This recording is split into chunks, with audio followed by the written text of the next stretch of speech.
we've been off for a couple of weeks as life and sports have interfered with our schedule. But there's only so much debauchery you can get up to, so welcome back to RotoRob Fantasy Baseball Weekly Podcast, heard every Thursday evening at 9 p.m. EST on Blog Talk Radio as we infect the airwaves with their unique blend of fantasy baseball enlightenment. We're into mid-June now, which means the MLB draft is now done, and soon the international free agent signing period will begin. This week, Yankee closer Andrew Miller landed on a deal with a forearm strain. Cincy shortstop Zach Cozart hurt his knee and was field. And Nelson back is acting up for Seattle. We're going to cover some of these stories and many more over the next 45 minutes or so pull up a beanbag chair and get comfy. I am RotoRob, and my guest this week is Chris Wassel, the host of Fantasy Hockey X. How are you this evening, Chris? I'm very good, Rob. As always, for me, usually this is about the time of year when the Mets season ends, so it allows me to concentrate on all the other baseball teams. Well, the Mets are doing quite well this year, and I'll tell you, right. I personally am doing better than Torrey Hunter, who got ejected today, last night, and he went completely ballistic and began tossing all his equipment on the field. Try the decaf, Torrey. Now, I want to remind you, the chat room and phone lines are open. Guests, feel free to call in at 347-826-7358. Right now, I'm the only person in the chat room, but Chris, feel free to join me in case anyone shows up. We can chit-chat with them. Now, let's quickly run down what's going on over at RotoRob.com, and we'll get into the news. On the baseball side of things, yesterday released our designated hitter rankings. And, of course, it's all written by MLB editor Michael Seff. This week highlighting Texas young great starter Chichi Gonzalez. Outfield rankings are being worked on, and soon starting pitchers to wrap up this year's positional rankings. Football, we've started work on the 2015 RotoRob NFL draft kit, so soon we'll be rolling that out very shortly, hopefully. Basketball recently released our NBA Wire Troll team. Watch for some off-season content coming soon. On the video game front, nothing new this week, but games being added constantly, so check back soon. Hockey, we did a finals preview recently. Watch for more off-season content coming soon. And on the hockey front, I want to send out some good vibes to NHL editor Dakota Case, who's currently in the hospital waiting for a heart transplant. And while we're at it, my friend Steve is also currently battling his way back from a brain injury, so get well soon, both of you. Now, just 13 posts away from 4,000 in its history, so should hit that mark towards the end of the month. Finally, do not forget to add RotoRob to your circles on Google+. We need just 7 to reach 200, and while you're at it, add Chris Wassel if you haven't already. He's 23 shy of 600 in his circles. Hey, Chris, send some of that our way, you social media ho, you. I know. I get this all the time. It's like I'm so busy. Even in June, I'm busy now. This has gotten ridiculous. I mean, I'm going out next week to cover the NHL awards, and I don't even have to actually go. That's the best part. My good buddy and co-host of my show, Timmy Rosenthal, is covering it for me basically.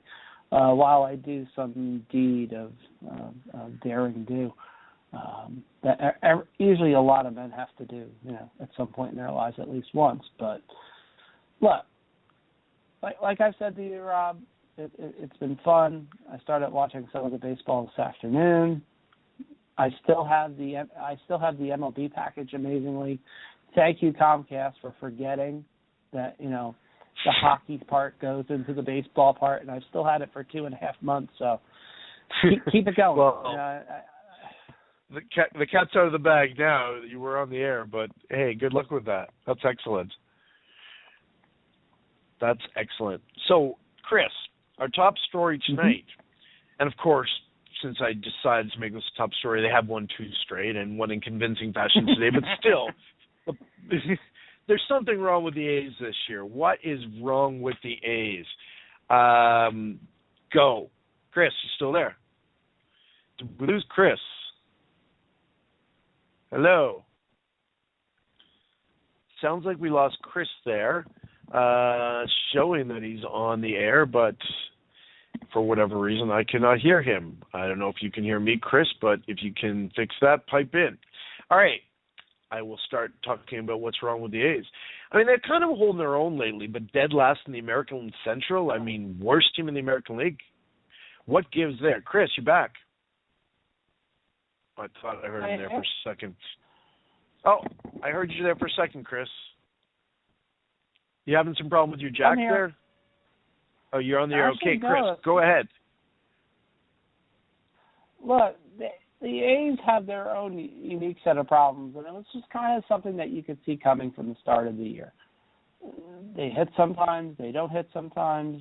Look, with Scott Kazmir is not the greatest pitcher in the world at times, but he is, look, good enough to where he should have more than 3 wins right now. Now, today, obviously, of course, we have this topic on here, and Kazmir throws a one-hitter.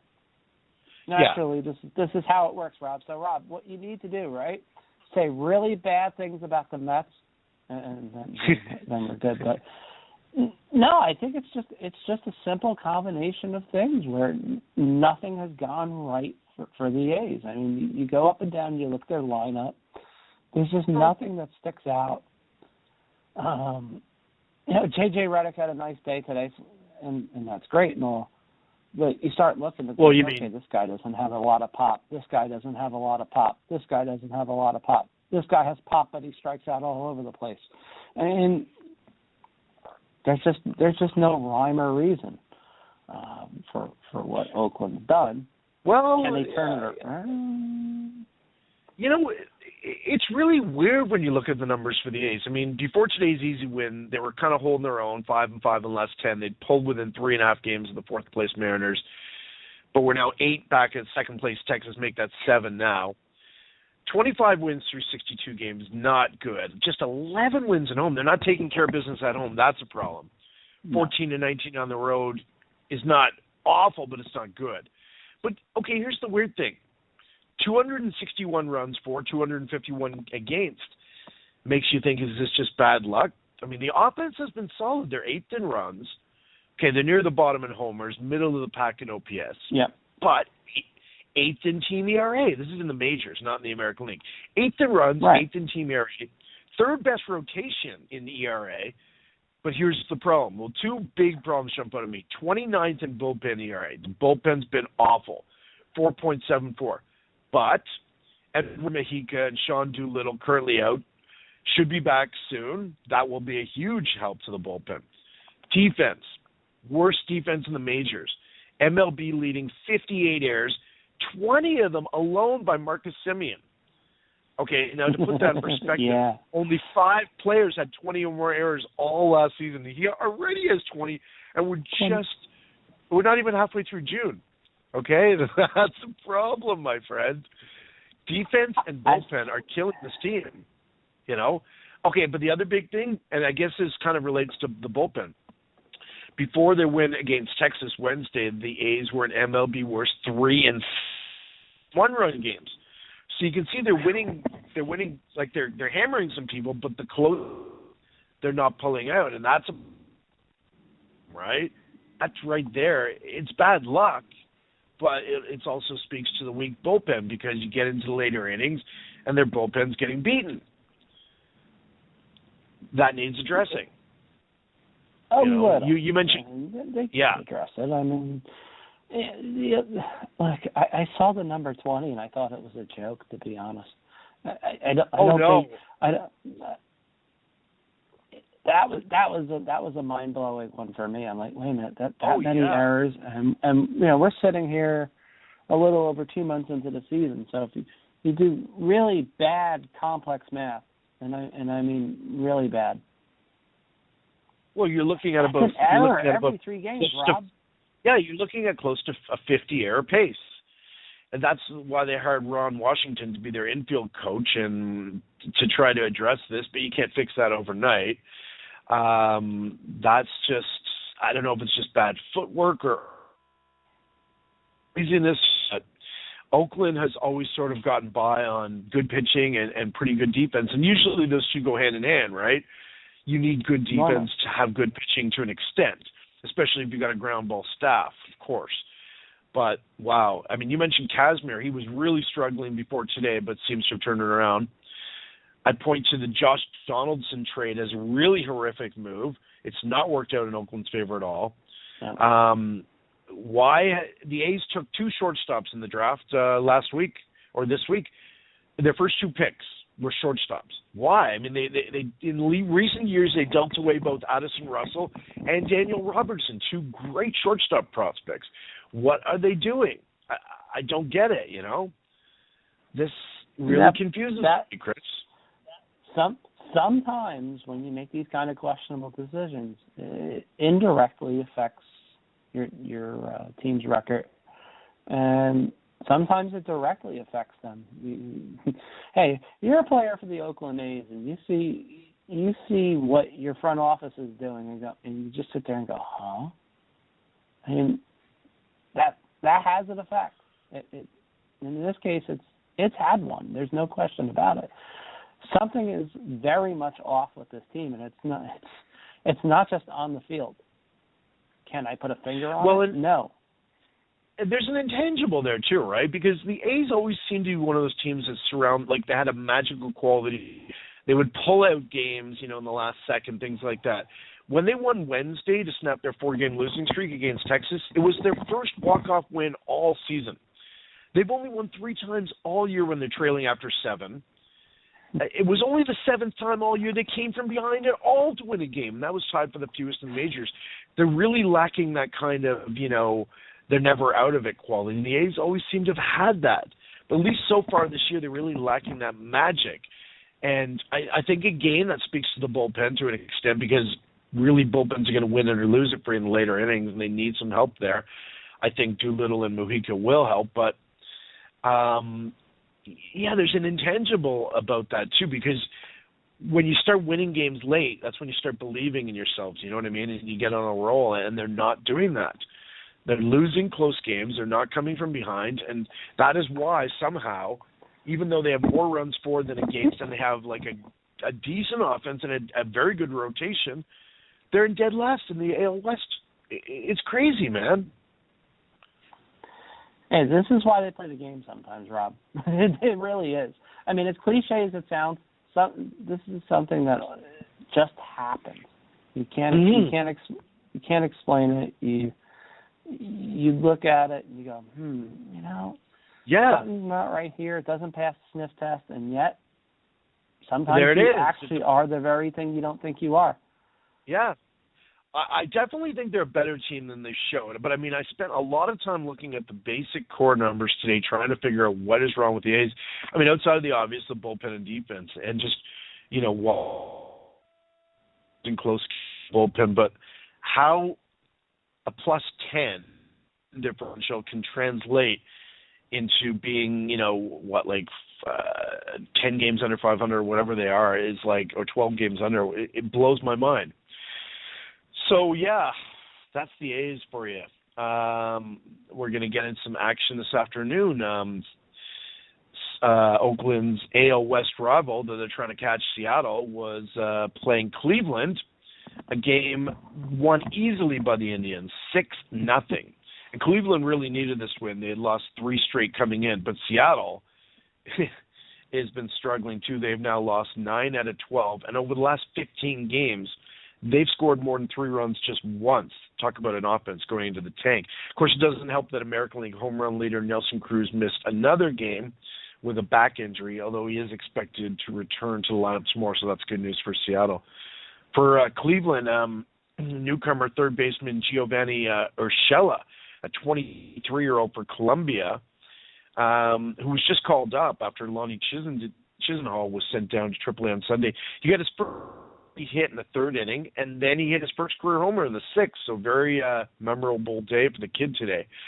And Sean Markham tossed 7 shutout innings, part of a combined 2-hitter. He retired the first 9 batters he faced before hitting Lomo with a pitch. And then the last 9 Seattle hitters went down in order as well. So Cleveland really had it going today. Morrison, by the way, was 0 for 3 with that hit by pitch, snapping a career-high 16-game hitting streak. And Robinson Cano actually flashed a little bit of life, getting one of the hits. He got a double, but he's only hitting .214 since May 9th. Want to talk about why Seattle's not scoring runs? Because they're, high-priced billionaire Robinson Cano can't hit his way out of a paper bag lately. Jason Kipnis, who's second in the American League with a .333 batting average. He got the day off today after starting the first 58 games in the season.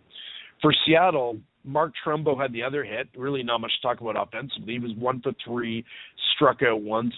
He started his Seattle career really slowly, traded last week, but now has hits in back-to-back games.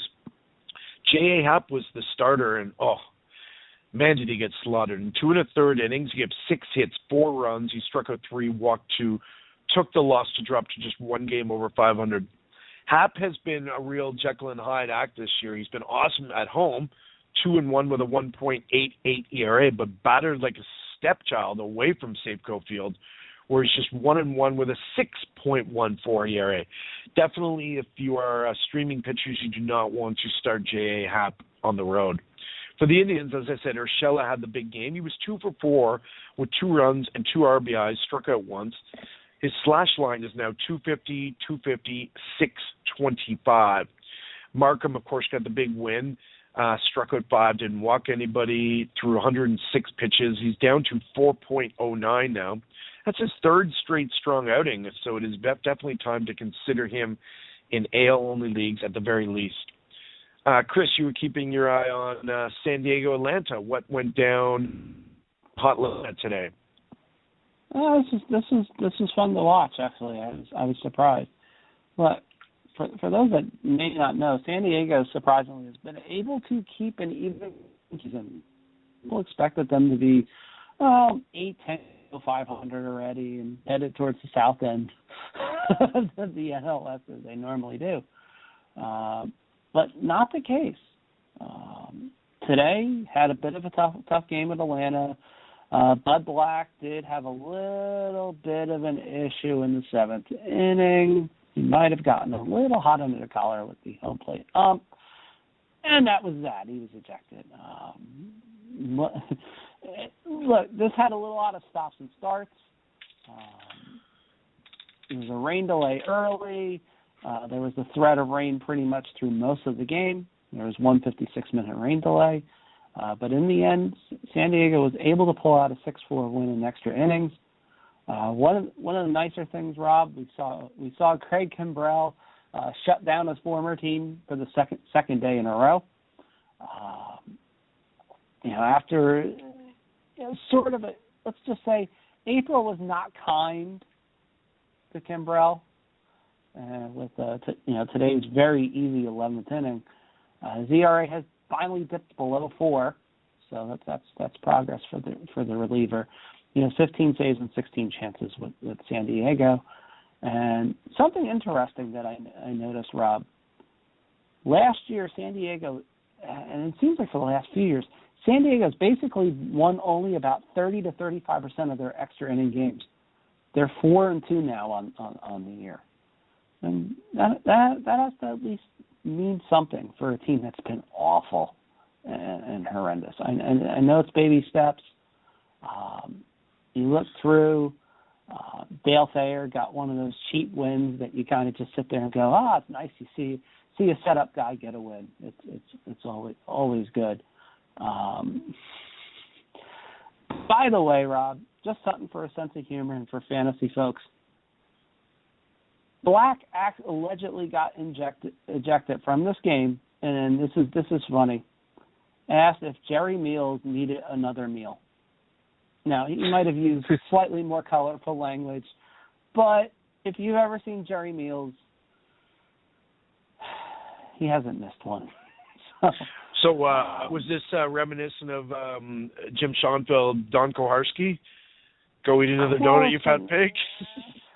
Close, but not quite. I mean, it didn't have that sustained intensity. But I'm telling you, the funniest thing about this game, you're looking through the first 5, 6, 7 innings, and I'm telling you, it's 4-1 Atlanta. They chase Andrew Cashner after 6 2/3. Cashner was wild. I mean, he only walked 4 batters, but if you watched his performance, he was lucky to survive as long as he did.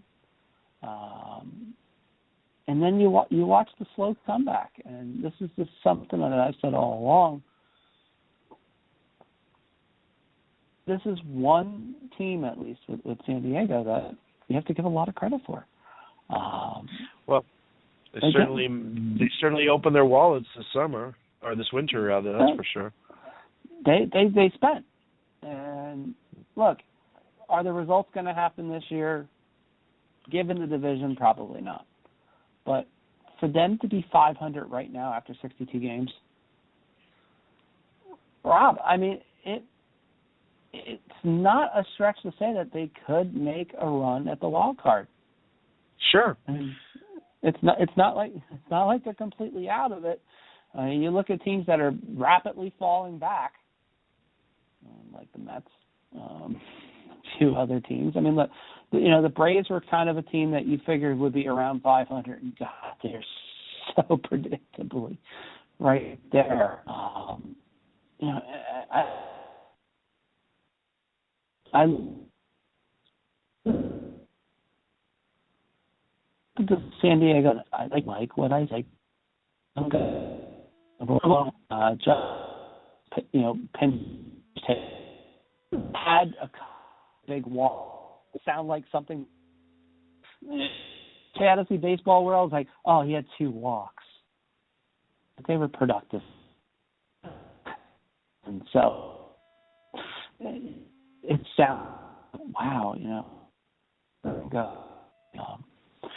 But right. Again, San Diego's another team to watch. Yeah, they're a little bit like at times. Definitely. My Petco, love Petco. It's still one of the best baseball I've been to, and something to final with. That kept a 7. Getting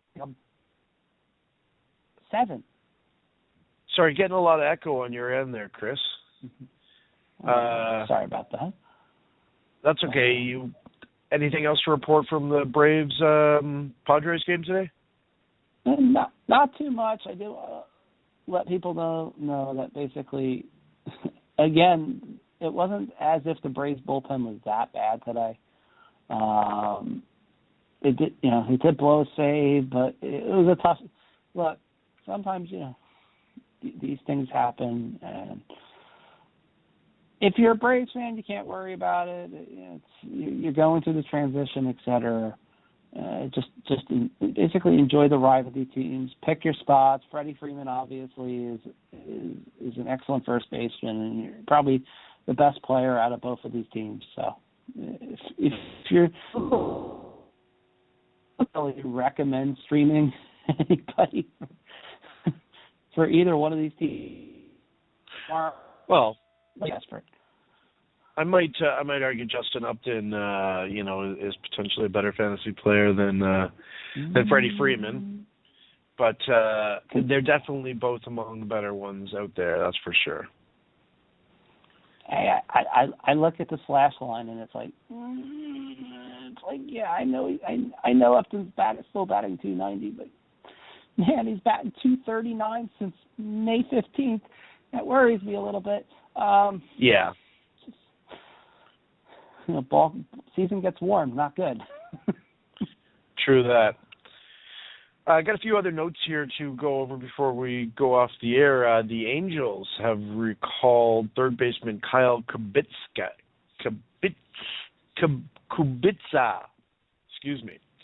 And they DFA'd Kirk Neuenhuis. I'm just going to have the really tough names here.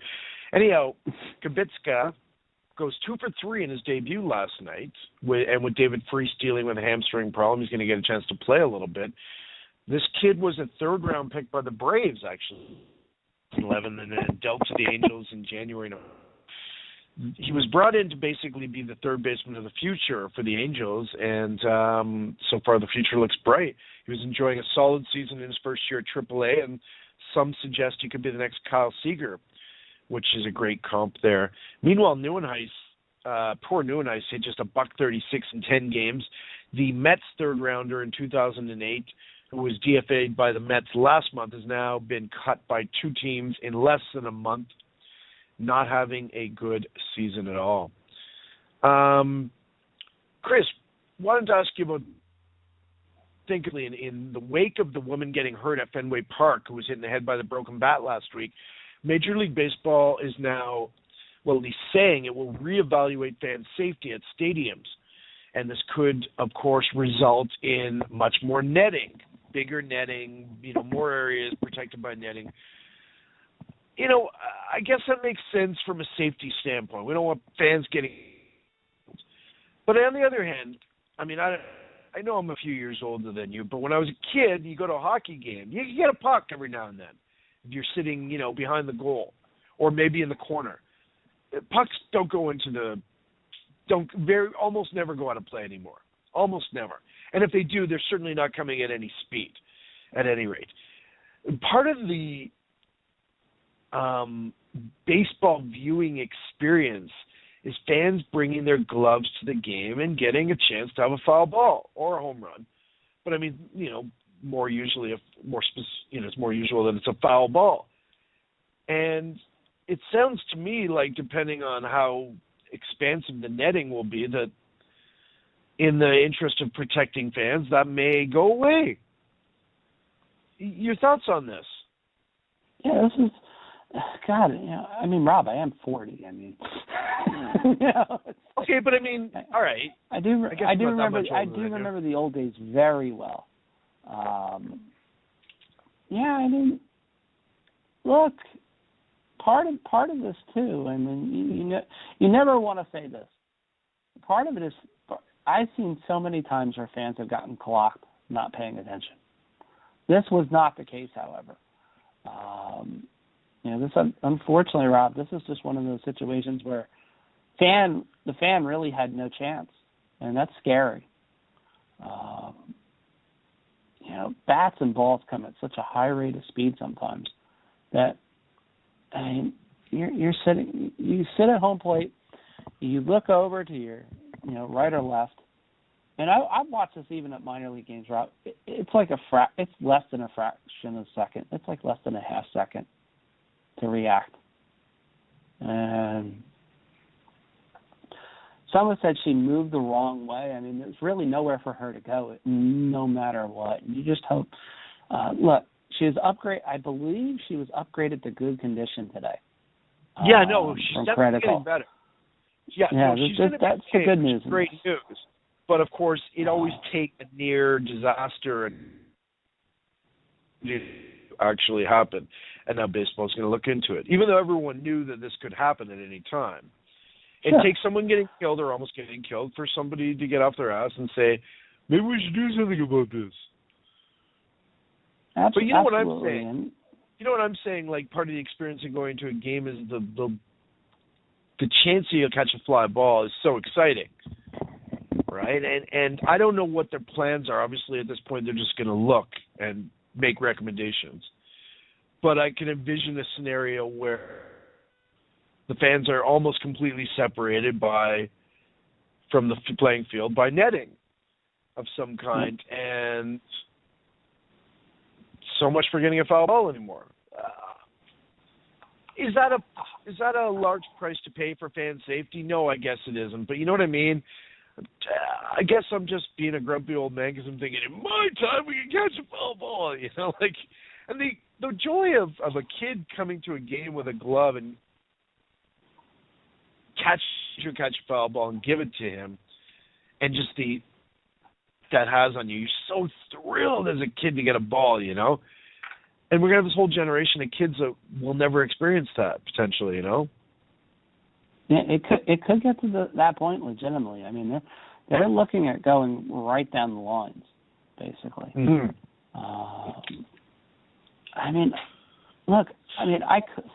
This is laughably funny, but sure. I don't know how many foul balls I've caught. All right, granted, I did catch one at a Mother's Day game 2 years ago at Yankee Stadium off a Rangers fan's head. But these are some of the kind of wacky things that often tend to happen around me. But again, this is not one of those cases. People have to understand that this was unavoidable, given what was there. There was no netting. There really was nothing to stop this incident from happening. And if it means more netting, as much as it pains me and it pains a lot of old-time baseball fans.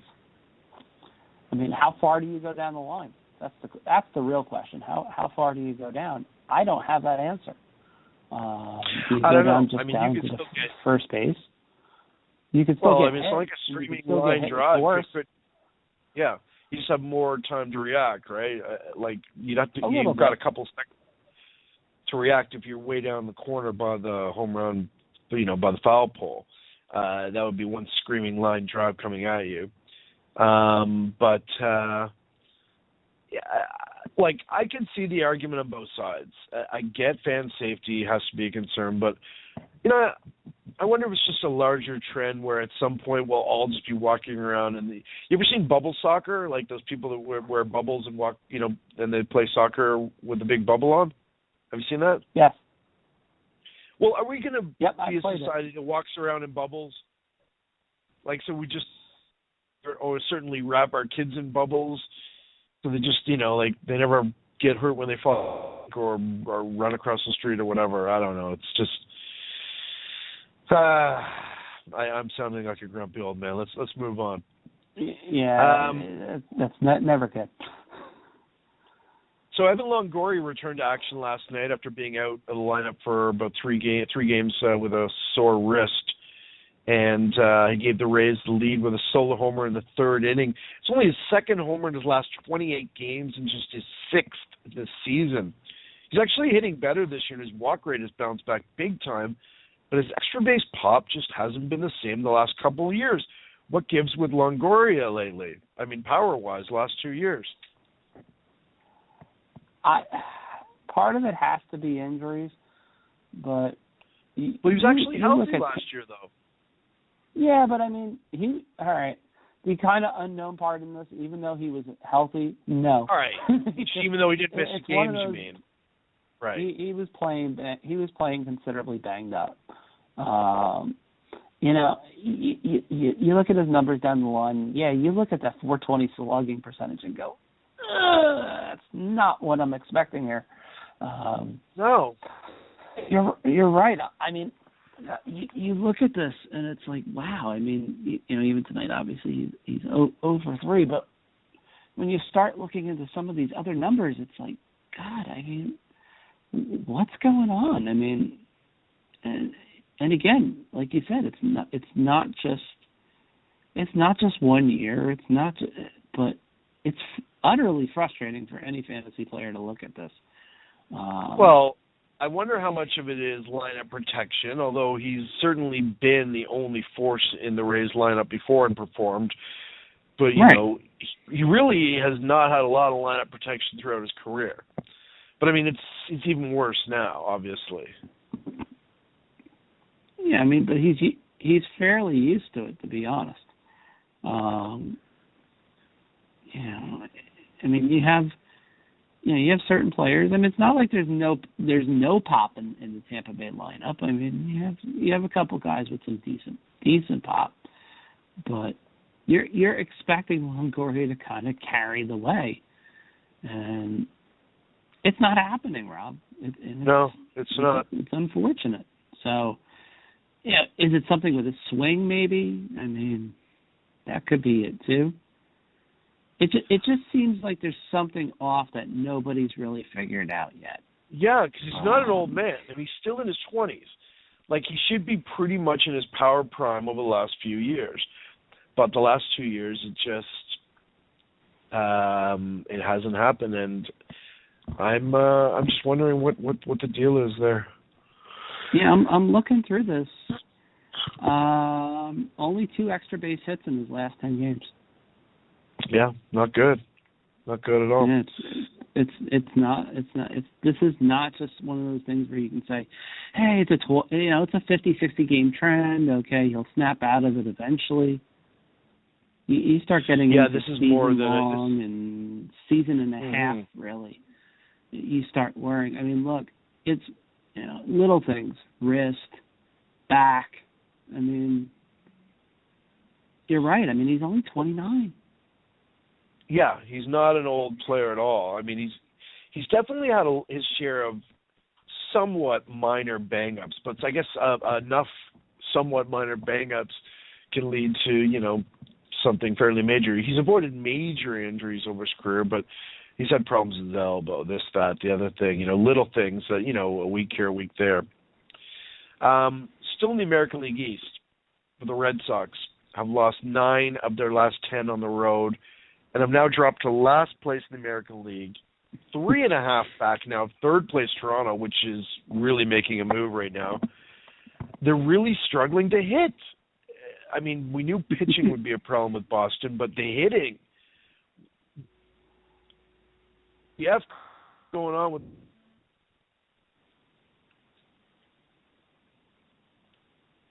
Yeah, I mean, anything?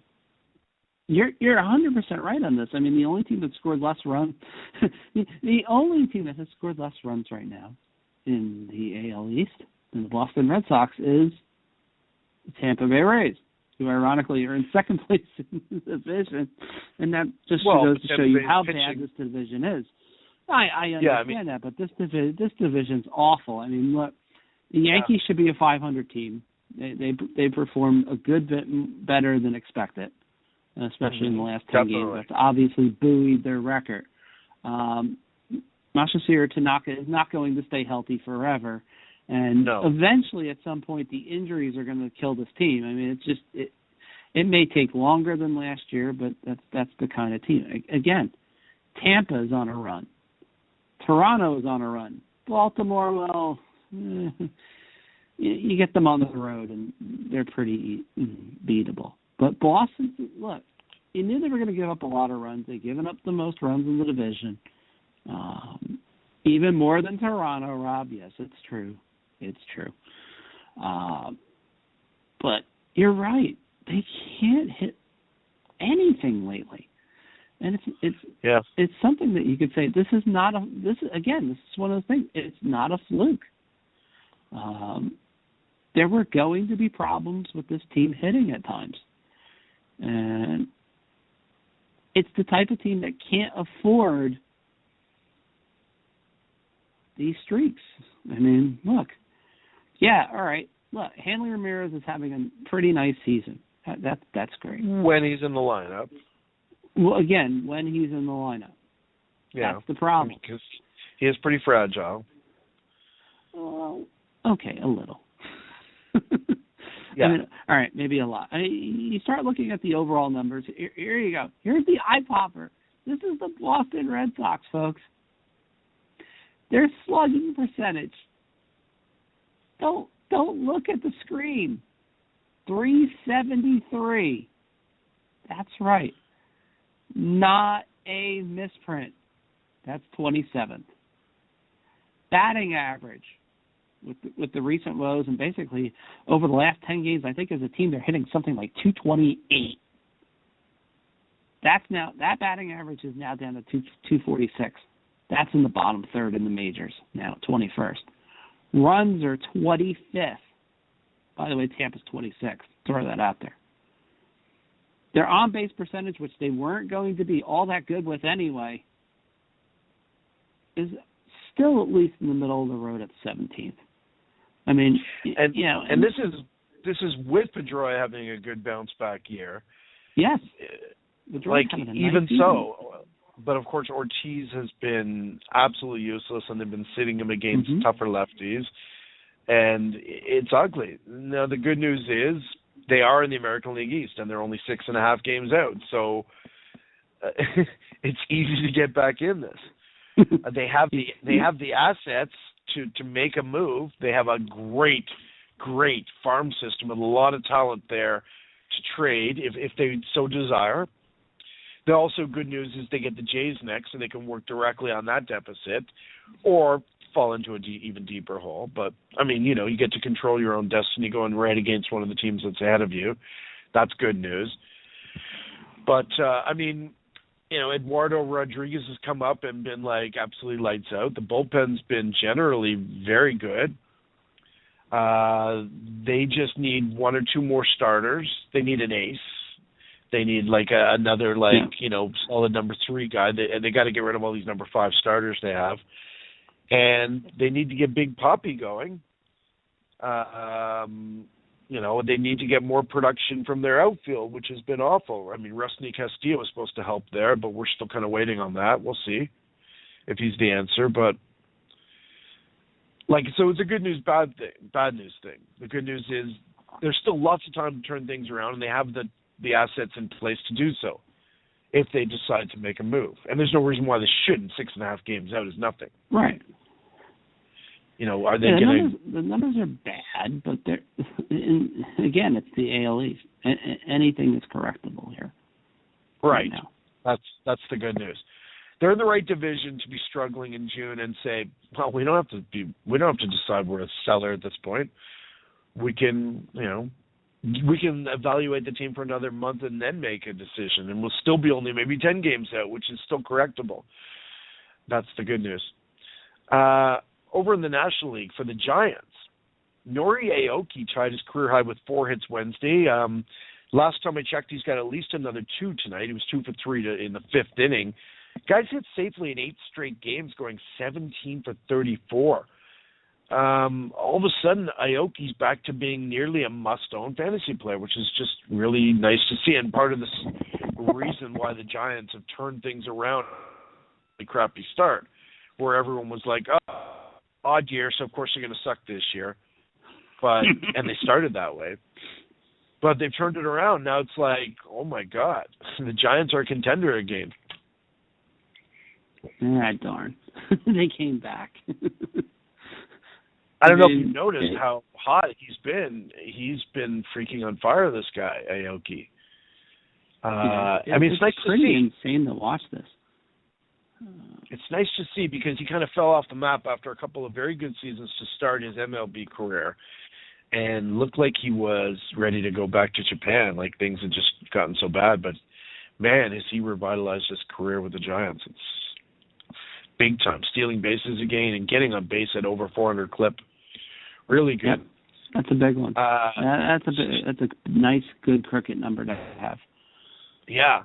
Still in the NL West, Arizona struggling, 4 straight losses, and now dropped into the National League West cellar.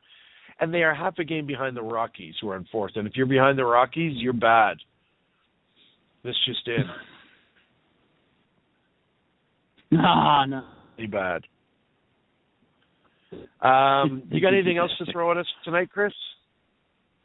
One of the big things I want people to keep, at least to keep a little bit of an eye on, and I know they're just god awful on the road, but there's a really big part of me that wants to see Cincinnati go on a run.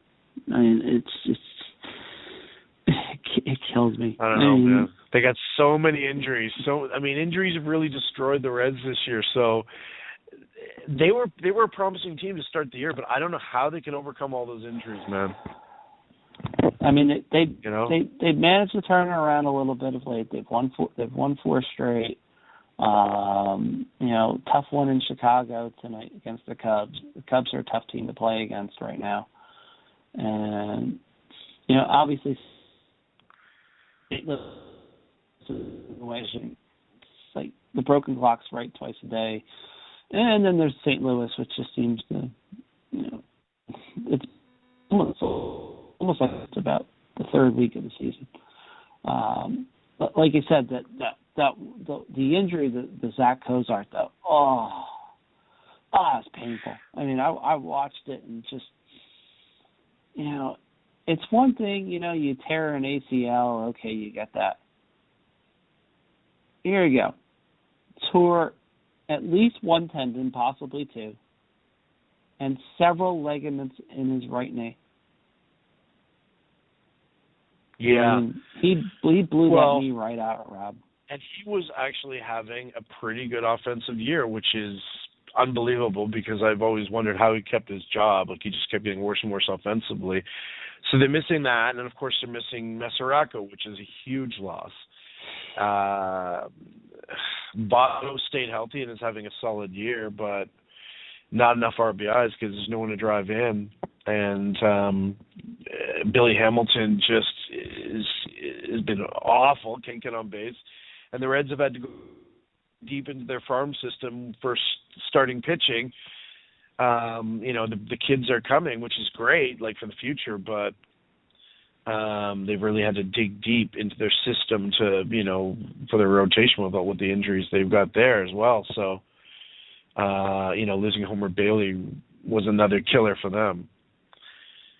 So, yeah, I don't know, man. It's nasty. It's nasty, but yet, look, I mean, realistically, if you look at the NL Central as a whole, if you're even Chicago and Pittsburgh, you're not winning the division. You don't want to call St. Louis a lock yet, but you just look at it and it doesn't look good. I wouldn't count the Pirates out from a big second half. I wouldn't count that out. I think Chicago will fade a little bit, but I mean, obviously the future is incredibly bright for the Cubs. But the Pirates, with that pitching staff, I could be, McCutchen gets hot thing, and I could see them going on a run. I'm not saying it's going to happen, but I think that the personnel is in place for it to happen. It might. I mean, I think the funniest one is seeing Starling Marte have 12 home runs and 41 RBIs already. I understand, it's one thing, but I mean, it's just, he's a classic all or nothing player. He really is. It's fun to watch. When he connects on one, he really does. But again, you look at Pittsburgh, even Pittsburgh's numbers, folks, and they're pretty much middle of the pack, and they shouldn't be. That 250-14 batting average is not what I expected. No. Again, the big thing is the pitching. The pitching has been the one thing that's kept them in. That rotation. Jarrett Cole is looking like the favorite as the Cy Young, not being talked about. Liriano's been great. I mean, they've got pitching coming out of the wazoo there. They really do. Must be nice. That can take you a long way. Well, I mean, if you're a Mets fan, you don't have to worry about pitching. You got pitching coming out of the wazoo. All right, Chris, your favorite part of the evening where you get to play some funk music, put on your big funky hat, and pimp something. Pimp away. We get the pimp stuff. This is great. Obviously, I hope that Dakota recovers speedily. And obviously, I couldn't believe it when I first heard it, to be honest. His fiance actually got a hold of me, and I'm like, what? She said, yeah, and then I heard from his father, and it's like, wow, it's like you don't think of things like this. It makes you at least think about life a little differently. When it affects somebody, absolutely. But pimping this week, we're always pimping nationwide. You can catch me actually in the fall, Rob, on Yahoo Sports Radio. Hockey this week has gone big time, and I'll be doing some Devils radio work and fantasy hockey radio work for the guys over at Yahoo Sports. Congratulations, definitely man. I seem to get these a lot, so I appreciate it any and every time that somebody thinks enough of me as not being a complete and utter jerk. So it's very, very, very humbling. And once again, I make the plea to you: when you get big, don't forget us little people and bring us along for the ride. Don't forget your great editor who makes you sound good. Guy. Hey, it always helps. But all kidding aside, we do have some draft stuff coming up on today's Slapshot, along with our usual betting advice for the Stanley Cup Finals. Over at the sports forecaster when the annual magazine comes out late August, early September. I'll be again doing the not only the Devils team, but making my crazy bold predictions like I did last year. Hint, again, don't expect a 100-point player in the National Hockey League this upcoming year. It's not happening. I can almost stake my reputation on it at this point. It's just one of those things where it's not as if scoring is down. It's just scoring is spread all over the place. Also, I'll be doing a little bit of work on the NHL awards for DraftKings. Like I said, we'll be heading out there doing a little cross-promotional work with the folks at Bruins Daily via Timmy Rosenthal. And something else, Rob, we're bringing back the program when I'm in Las Vegas. So we're bringing it back. It'll be, we'll have a few episodes during the summer, and then obviously more into a regular rotation as September and October comes. So I didn't know we went away. We went away. Did we change the name to the church? We went back. What is this? Is this like the Who reunion, the 5th reunion tour, or what? It feels like it. We did it as the program. We went to one other name, then we went to the program, back to the program. I know, and then we went to the hockey writers. The hockey writers for a couple of years. We did that weekly for about 2.5 years, and then inevitably, darn, we came back, Rob. It's like the bad kid, like a bad rash. Pretty much. I mean, nobody wants to hear the injury ninja has struck again. I mean, it's that bad. I mean, I'll say this. I'll throw this out there as a plug, and it's something to keep in mind for Saturday. Tyler Johnson is hurt, folks. You look and you can see the video, some of the highlights from Game 4 last night, and it's very obvious he's having a hard time taking face-offs. Any zip on his shot at times, the zip seems to come and go. The speed isn't always there.